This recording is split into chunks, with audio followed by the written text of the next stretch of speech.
Hello everyone, welcome to the EduMental. In previous sessions, we already studied about these topics. Now today class we start with what is opportunity cost. Opportunity cost is the opportunity lost and its value lies in the next best alternative foregone. Opportunity cost वो होती है जो opportunity हम lost कर चुके हैं, उस opportunity को लॉस्ट करने की जो कॉस्ट होगी वो अपॉर्चुनिटी कॉस्ट कहलाएगी. It's value lies in the next best alternative foregone, मतलब जो हमारा बेस्ट अल्टरनेटिव चला गया वो उसकी अपॉर्चुनिटी कॉस्ट की वैल्यू होगी. Now let's take an example. Doctor has a three alternatives to work in a government hospital, in private hospital, or open his own clinic. So suppose he can work in a government hospital with a salary of 2 lakh, in private hospital with a salary of 3 lakh, and he can open his own clinic at 4 lakh per month. So the opportunity cost for opening his own clinic is going to the working at a private hospital.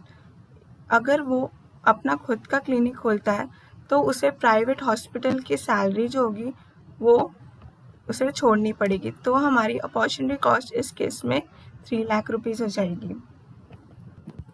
And similarly the opportunity cost of working in a private hospital is 2 lakh which is salary of government hospital he receive. तो ये इसका best alternative है जो इसने छोड़ा है, इसकी value से फ़र्क नहीं पड़ता है.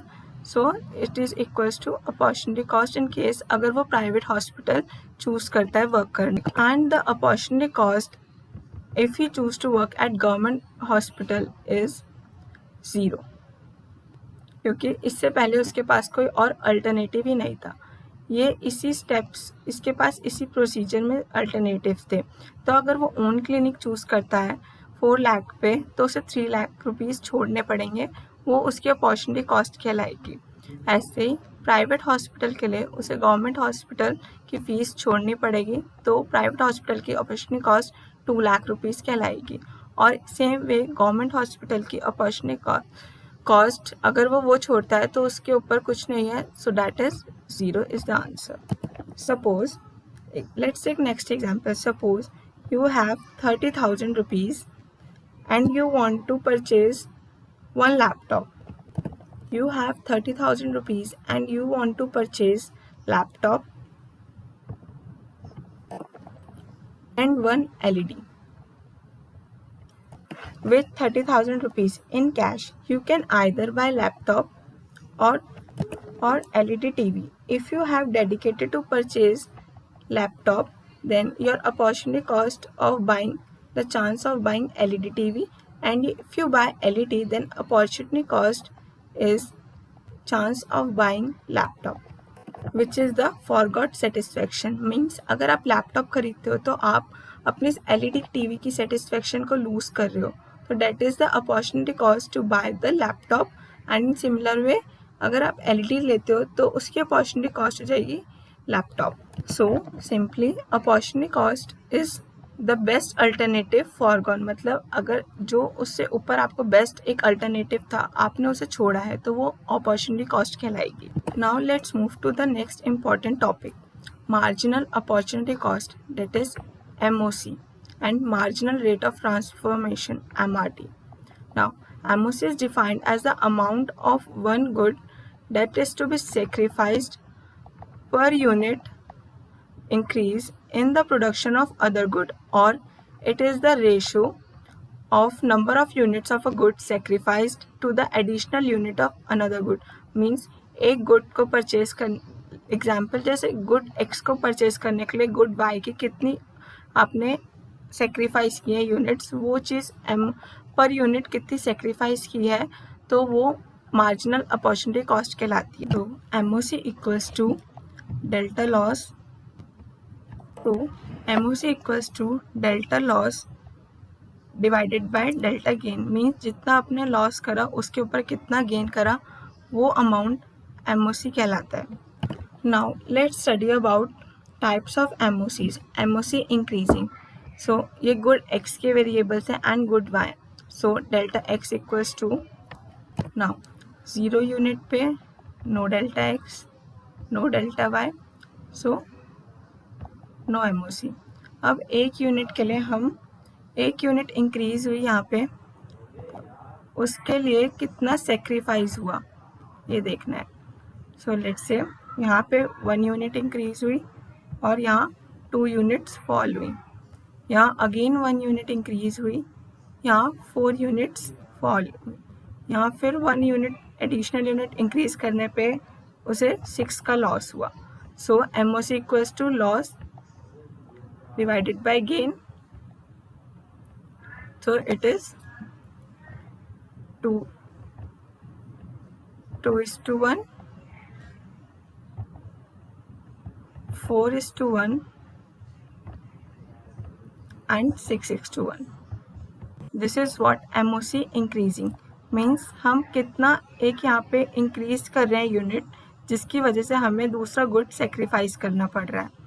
तो MOC की जो रेशियो होती है वो delta loss upon delta gain means delta y equals to delta y divided by delta x. So वो हमारी MOC निकल कर आ जाएगी. MOC एंड इट्स 2, 4, 6 और जो रेशियो है वो 2:1, 4:1 and 6:2. The ratio is MRT and the loss is MOC. And you can see there is MOC increase कर रहा है 2, 4, 6. 2 यूनिट से MOC increase कर रहा है. So let's see it graphically. अगर हम MOC के पॉइंट्स करते हैं मार्क, so it's 1, 2:1, then 1:12, 0:12 यहाँ पे, then 1:1, 10, 2, 6 and 3, 0. So it make a shape something like this. It's a concave shape.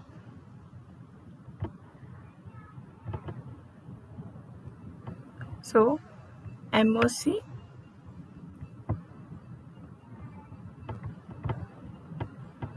increasing is concave in shape. Let's revise MOC increasing. See, यहाँ पे good जो है वो एक गुड इंक्रीज होने पे गुड y की 2 वैल्यूज फॉल करी है.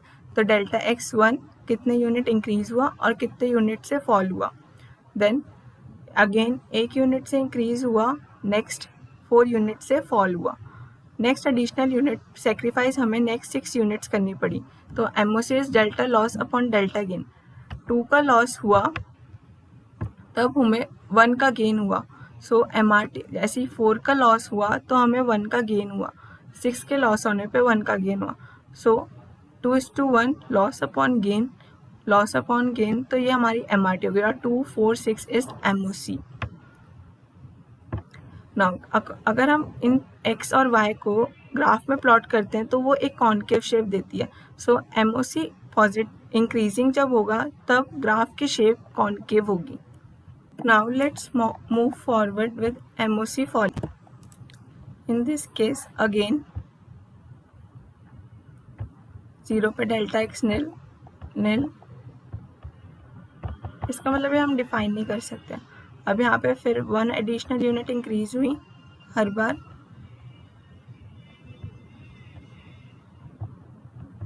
उसके साथ अब यहाँ पे फॉल होनी शुरू हुई.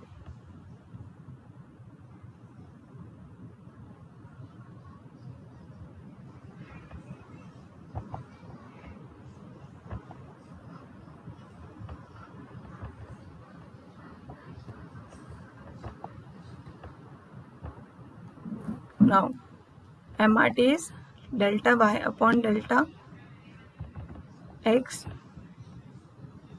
So it's 5:1, then 4:1,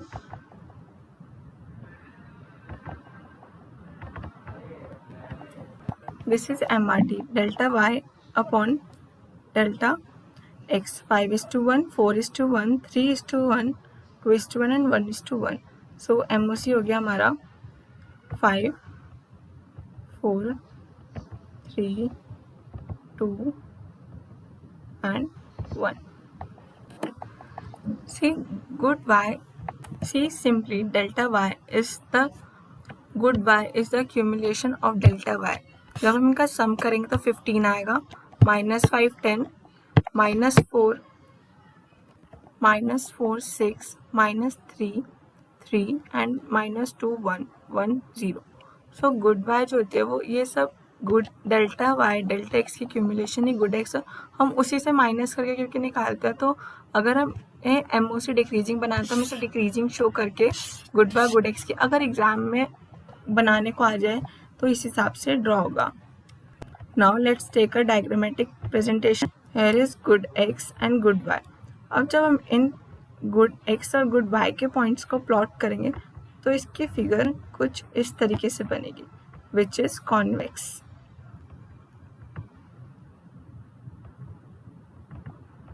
So MOC increase falling is convex in shape. MOC increasing is concave and MOC decreasing is convex. See, MOC increasing is concave in shape.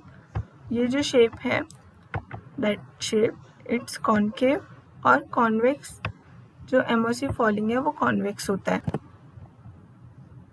Now let's talk about MOC constant. MOC constant. Good x में variables में good Y variables. अब delta x it's again blank. 0 पे हमेशा MRT MOC निल होता है. उसके बाद यहाँ अगेन 1 यूनिट ऐड हो रही है एंड यहाँ पे फॉल हो गया मतलब सेक्रीफाइस हो रहा है. So it's by 2 units. So MRT हुआ 2:1, इसका भी 2:1.